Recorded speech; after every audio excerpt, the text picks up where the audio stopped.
வணக்கம் நண்பர்களே, நீங்கள் அனைவரும் சுகமாக நலமாக இருப்பீர்கள் என்று நம்புகிறேன். அந்த மாதிரி சுகத்தையும் நலத்தையும் கொடுக்க வேண்டுமென்றால் நாம் வாழ்க்கையிலே எப்பொழுதும் தெய்வ சிந்தனையுடன் நேர்மையுடன் ஸ்ரத்தா பக்தின்னு சொல்லுவோம், அப்படிப்பட்ட விஷயத்தோடு நிற்க வேண்டும் என்று வேதங்கள் குறிக்கின்றது.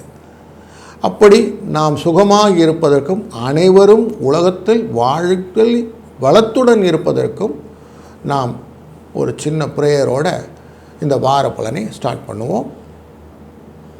உருவாய் அருவாய் உளதாய் இளதாய் மறுவாய் மலராய் மணியாய் ஒளியாய் கருவாய் உயிராய் கதியாய் விதியாய் குருவாய் வருவாய் அருள்வாய் குகனே என்று முருகனை சரணடைந்து அவன் தாளினாலே நாம் அனைத்து விதமான வெற்றியும் வாழ்க்கையினை வளத்தையும் பெறுவோமாக.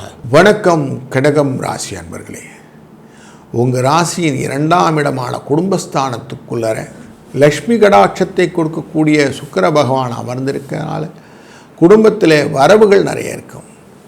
வெளிநாட்டுக்கு அப்படி ஒரு பிரயாணங்கள் எல்லாம் சென்று விட்டு வர வேண்டும் என்ற எண்ணங்கள் எல்லாம் தோன்றும். அவுட்டிங் அப்படின்னு சொல்லுவோம். அப்படி எண்ணங்கள் குடும்பத்தை தொடர்பட்ட விஷயங்கள் எல்லாம் லாபத்தை பெற்றுத்தருவதாக அமைவதற்கான வாய்ப்புகளை ஏற்படுத்தி கொடுத்தாலும் உடல்நிலையிலே கொஞ்சம் சுமாரான மாற்றங்கள் இருப்பதனாலே மருத்துவ செலவுகள் வருவதற்கான வாய்ப்புகள் உண்டு. கொஞ்சம் எச்சரிக்கையாக இருப்பது நல்லது. 3ஆம் இடமான சுறுசுறுப்பான இடம் கம்யூனிகேஷன் அப்படிங்கிற இடத்துல நமக்கு சூரிய பகவானும் புத பகவானும் சேர்ந்து அமர்ந்திருப்பதனாலே நன்மைகளும் வரும், சில இடத்திலே தடுமாற்றங்களும் வருவதற்கான வாய்ப்புகள் உண்டு. 12க்குரியவன் 3இல் அமர்வு அப்படிங்கிறதுனாலே புத்தி தடுமாற்றத்திலும் மறதி வருவதற்கும் பொருட்கள் காணாமல் போவதற்கான வாய்ப்புகளும் பிறகு தேடி கண்டுபிடிப்பதற்காக டயத்தை செலவு பண்ணுறதுமா இருக்கும் அப்படிங்கிற எச்சரிக்கையும் மனதில் கொள்ளுங்கள். 4ஆம் இடமான மாத்ருஸ்தானத்துக்குள்ளர செவ்வாய் அமர்ந்திருப்பது அப்படின்னு பார்க்கிறோம். இதனாலே உறவுகளிலே தாய் வழி உறவுகளிலே பேசும்போது சில பிணக்கங்கள் வருவதற்கான வாய்ப்புகளும் உண்டாகும். கொஞ்சம் எச்சரிக்கை தேவை.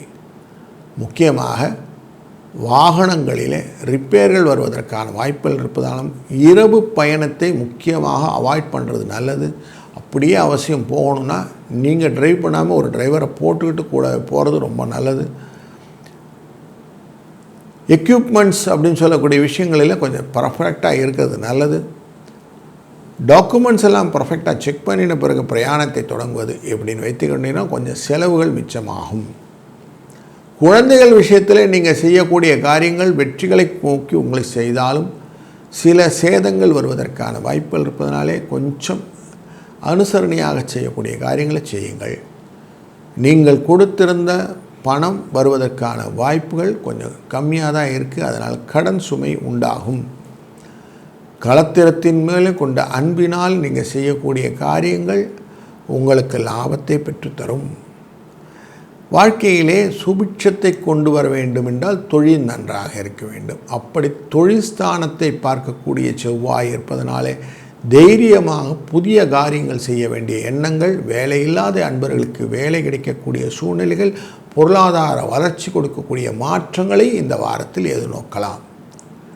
நீங்கள் இந்த காரியத்தை இப்படிலாம் செய்யணும்னு ஒரு கரெக்டாக போட்டுட்டு அந்த நியூயான்சஸ்லாம் புரிஞ்சுக்கிட்டு எக்ஸிக்யூட் பண்ண ஆரம்பிச்சிட்டிங்கன்னா உங்களை யாராலையும் தடுக்க முடியாது. சுக்கிர பகவான் உங்கள் ராசிக்குள்ளே அமர்ந்திருப்பவர் லாபத்துக்குரியவர். அதனாலே எதையுமே லாபத்தை கொண்டு நீங்கள் யோக்கி கொண்டு வந்தீங்கன்னா 2க்குரியவன் லாபத்தை பெற்றுத்தருவான் அப்படிங்கிற எண்ணத்தை கொண்டு வரலாம். அதனால் உங்களுக்கு லாபங்கள் பெற்றுத்தரும்.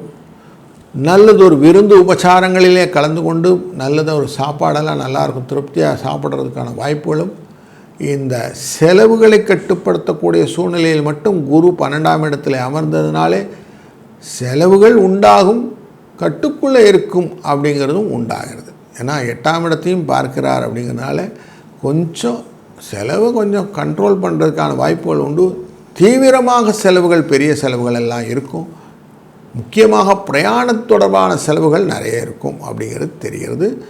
இந்த வாரத்தில் நீங்கள் செய்ய வேண்டியது என்னன்னாக்கா, விஷ்ணுவின் சிலைகள் வாங்கி அவசியம் நவராத்திரியின் போது அவங்க கொலுப்படியிலே வைத்து வணங்குங்கள்.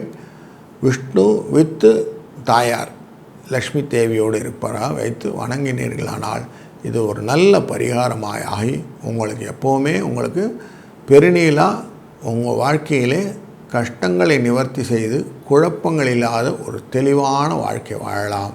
நல்லது நடக்கும். நல்லதே நடக்கட்டும். வாழ்க வளத்துடன். ஸ்ரீ குபேரன் டிவியை பார்த்தமைக்கு நன்றிகள். மேலும் இது போன்ற தகவல்களை தெரிந்து கொள்ள ஸ்ரீ குபேரன் டிவியை சப்ஸ்கிரைப் செய்யுங்கள். மறக்காமல் பெல் ஐக்கானை கிளிக் செய்யுங்கள்.